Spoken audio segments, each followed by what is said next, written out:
정권 차원에서 지금 벌어지고 있어가지고 어제는 민간인들이 모금을 해가지고 아주 근사한 박정희 대통령 동상을 4m짜리 동상을 만들었는데 그것을 상암동에 있는 박정희 대통령 기념관에 설치하려고 했더니 서울시에서 막았어요. 그게 서울시가 관리하고 서울시가 소유하고 기념재단에서 관리하는 기념관인데 아니 이 세상에 박정희 기념관에 박정희 동상을 못 세우게 하면 어떻게 됩니까? 그래서 기정식을 하는데 또 좌파단체가 와가지고 박정희 동상을 세울 수 없다 뭐 이렇게 난리를 피웠습니다. 그러나 박정희 대통령 기념관은 사실은 대한민국 전체가 박정희 기념관 아닙니까? 박정희 대통령도 헬리콥터 타고 시찰하면서 야, 내 밑으로 내려다 보면 그 공단 뭐 잘 정리된 농경지를 보면서 내가 그린 그림을 보는 것 같아 라고 이야기했습니다. 오늘날 거대한 공단, 항만시설, 고속도로 다 박정희 대통령의 기념관입니다. 이 대한민국 자체가 박정희 대통령 기념관인데 이 옹졸한 사람들이 그것을 싹 쓸어버리면은 그럴 용기는 없으니까 손바닥만한 기념우표도 만들려고 해놓고 또 정권이 바뀐다고 못 만들게 하고 동상 못 만들게 하는 아니 링컨 센터에 그러면 링컨 동상 못 만들면 어떻게 됩니까? 이런 아주 배은망덕의 극치가 지금 이루어지고 있는 가운데서도 그래도 이 로스앤젤레스에서 좋으신 분들이 은혜를 잊지 않으시는 분들이 이렇게 모여가지고 이런 모임을 가지시니까 저는 정말 고맙습니다. 감사합니다. 여기서 보니까 아주 그 표정들이 너무 진지하신데 제가 이런 표정을 한번 본 적이 있습니다. 제가 1984년 여름인데 국립현충원에 아이들을 데리고 놀러 갔습니다. 이승만, 박정희, 유경수 여사 묘소에는 사람들이 와 있을까? 그때 분위기로는 반박정희 분위기가 아주 분배할 때고 저는 그때 월간조선 기자인데 박정희 시대 때 비화, 뭐 폭로하는 기사를 많이 쓰고 있을 때입니다. 그런데 올라갔더니 의외로 많은 분들이 와 계셨어요. 농촌에서 오신 분들이 단체로 이렇게 참배를 하고 있었습니다.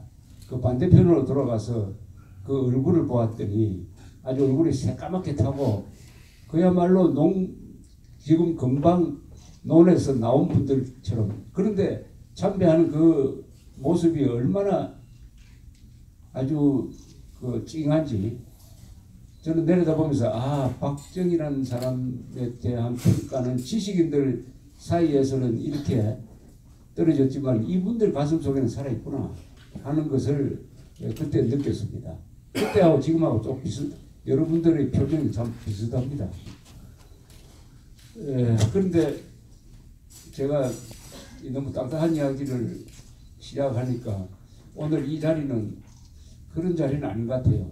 인간 박정희는 비극적으로 죽었다고 자꾸 이야기하는데 저는 그렇게 생각하지 않습니다. 영웅적으로 죽은 분입니다. 영웅적으로. 그래서 뭐 박정희를 이야기를 하면서 비분 강제할 자리는 아니고 또 식사를 앞두고 이를 이야기를 해드리니까 가능하면은 제가 에피소드 중심으로 이렇게 편하게 이야기해 드리려고 합니다. 제가 사실은 메이저리그 야구 광입니다. 한 50몇 년 동안 매일 메이저리그를 스코어를 체크하고 하는데 2시간 내지 4시간을 소비하고 있습니다. 지금까지도. 근데 이번에 여기 와서 제가 몇 분 친지들 만나서 아주 실언을 했어요. 뭐라고 했냐? 나는 휴스턴 에스트로스가 이겨서 기분 좋다라고 했습니다. 맞아 죽을 뻔했습니다. 맞아 죽을 뻔했어요. 저는 옛날부터 로스앤젤레스 다저스를 좀 싫어했어요.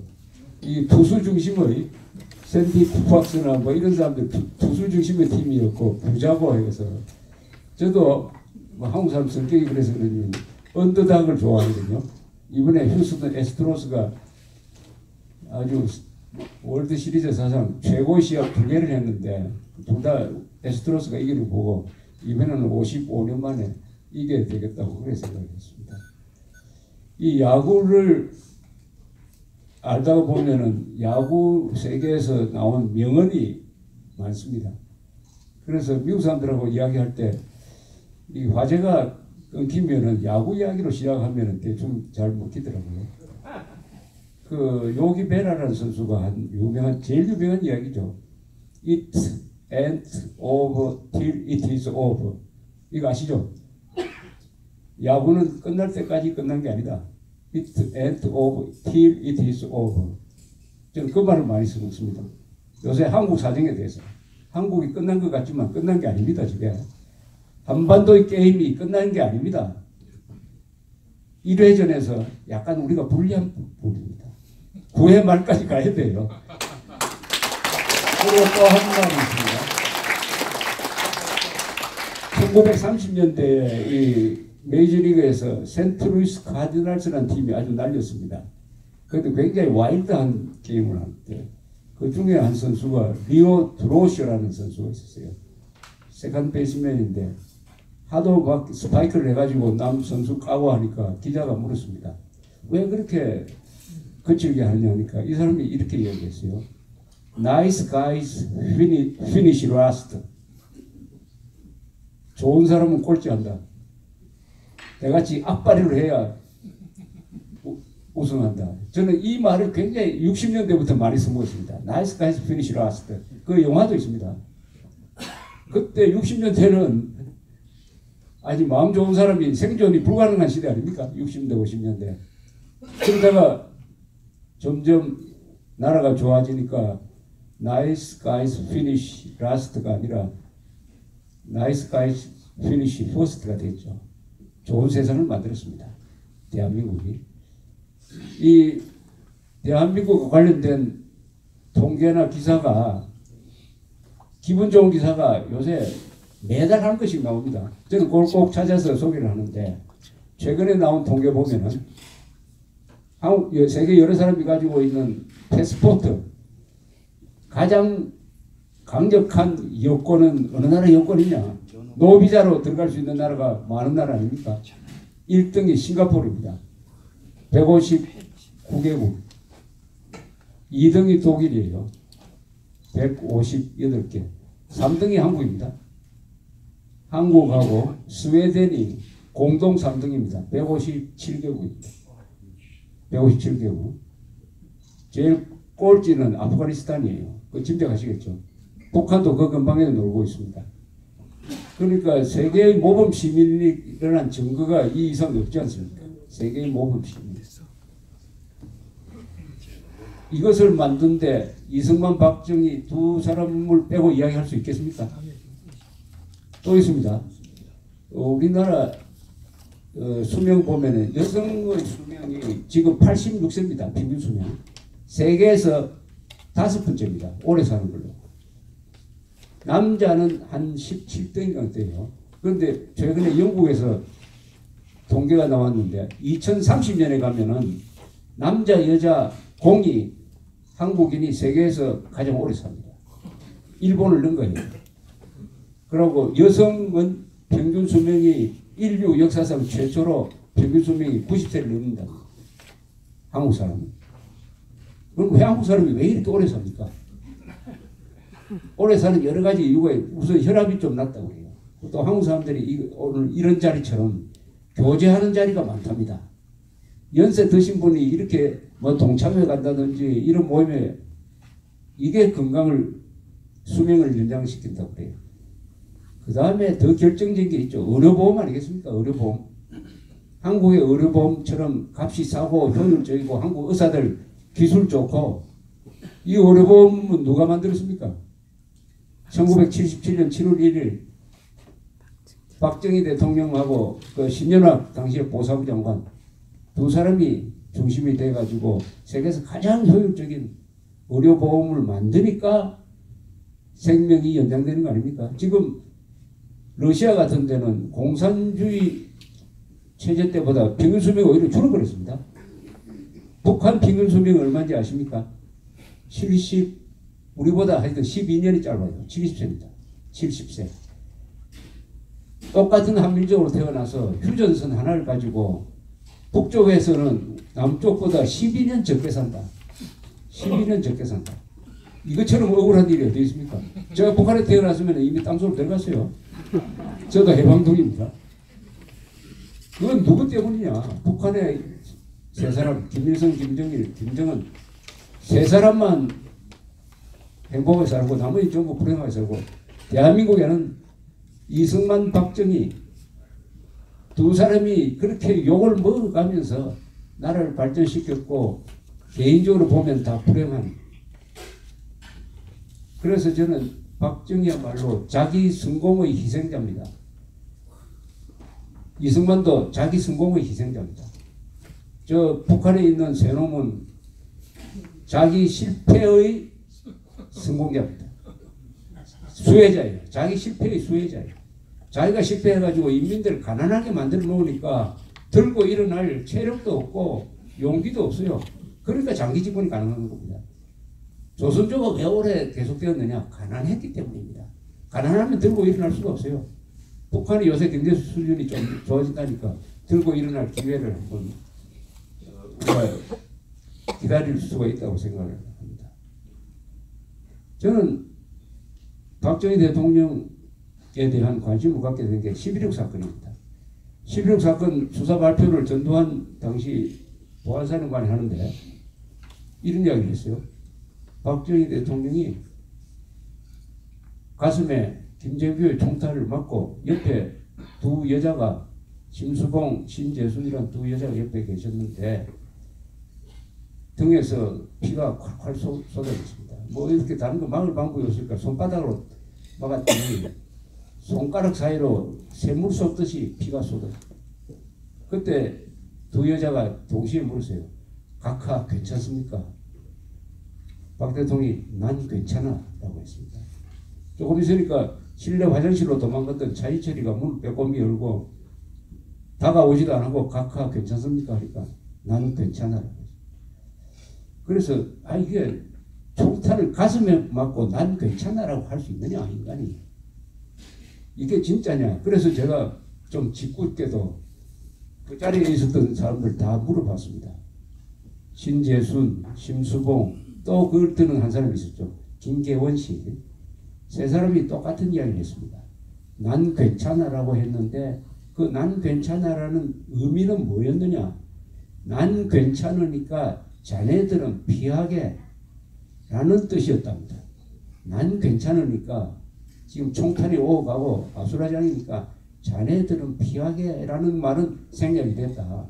그래서 신재순이라는 여자분이 아주 기억력이 또렷한데 그래서 그 순간에 이 대통령이 참 나 같은 사람까지 생각해 주는구나 라는 생각을 했다. 이렇게 증언을 했습니다.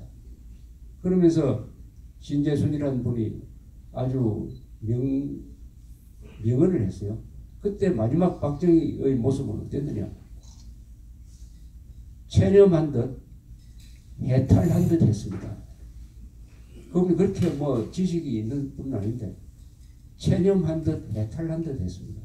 총 딱 맞고 그냥 가만히 있더니 옆으로 스르르 쓰러지더라.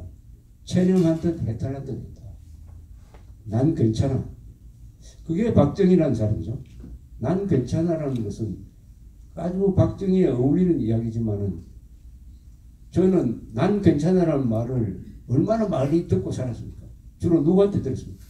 우리 부모님들한테 들었죠. 난 괜찮아. 난 괜찮으니까 너나 많이 먹어라.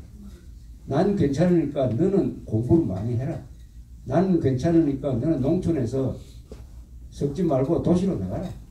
아니면 해외로 나가라. 그럴 때마다 난 괜찮아라는 이야기 많이 들으시지 않으셨습니까? 예. 난 괜찮아.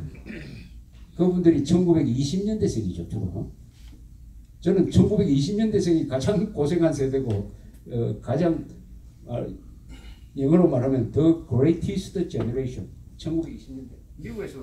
미국에서도 미국에서도 1920년대생을 그렇게 부르더라고요. 난 괜찮아 세대죠. 박정희는 난 괜찮아 세대인데 박정희만 그런 게 아니죠. 박정희와 같이 살았던 저의 부모, 삼촌 세대, 10년대, 20년대생 나라를 잃고 전쟁 한 2번, 3번 치르고 가난 이런 걸 다 겪었던 분의 챔피언이 바로 박정희였다고 생각합니다. 난 괜찮아 세대. 난 괜찮아 세대가 자기를 희생해가면서 이룩한 게 바로 오늘의 대한민국이죠. 오늘 대한민국에 대해서는 뭐 뜻을 끊을 필요가 없습니다. 세계 13위의 경제대국, 세계 5등가는 수출국. 5등가는 수출국입니다. 그리고 삶의 질 랭킹, UNDP의 통계에 의하면 휴먼 디벨롭먼트 인덱스 통계는 이명박 때 12등까지 올라갔습니다. 185개국 중에서 12등 삶의 질. 프랑스나 영국, 스위스보다도 스위스는 아니고 프랑스, 영국, 이탈리아보다도 우리가 삶의 질이 높은 걸로 지금도 한 18등 정도 됐습니다. 이런 나라, 학력 세계 최고 수준 이런 나라를 만들었습니다. 그런데 이렇게 만들어 놓으면은 후배 세대들은 난 괜찮아 세대에게 감사하면서 더 열심히 노력해가지고 노예 상태로 살고 있는 북한 동포를 해방시키기 위해서 링컨처럼 남북전쟁을 각오하고라도 나설 줄 알았는데 그렇게 되지 않았어요. 그걸 보면서 제가 토마스 칼라일이라는 사람이 쓴 영웅숭배론의 서문이 생각이 났습니다. 인간은 가난을 이기는 사람이 100명이라면 풍요를 이기는 사람은 한 사람도 안 된다. 가난을 이기도록 했는데 풍요가 오니까 전부는 아닙니다만 대다수가 거기에 빠져가지고 무사안일해지고 웰빙에 탐닉하고 그러면서 점점 북한과 공산주의에 대한 경제심이 해이하게 되고 국방은 미국한테 맡겨버리고 간첩은 친구처럼 생각하게 되고 이렇게 함으로써 사상 무장 해제 상태가 온 그 결과로서 박근혜 대통령이 탄핵되고 탄핵 대통령직에서 끌어내리면은 그걸로도 좀 미안하게 생각해야 되는 거 아닙니까? 사람이라면은 대통령직에서 끌어내리면은 미안하게 생각하고 그 다음에 예우를 하고 이래야 되는데 굳이 감옥까지 보내고 6개월 구속 기간이 끝나니까 또 6개월 연장을 해가지고 이렇게 모질게 이것은 정치적으로 말살하는 것이 아니라 역사적으로 말살하고 인간적으로 말살하겠다는 이런 나라가 되어버렸습니다.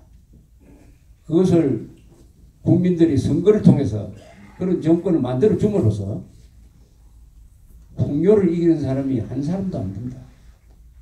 이런 말하면 웰빙에 탐닉하다가 대한민국은 지금 아까 제가 말씀드린 통계를 보면은 근사한 나라지만은 그것은 살찐 돼지입니다.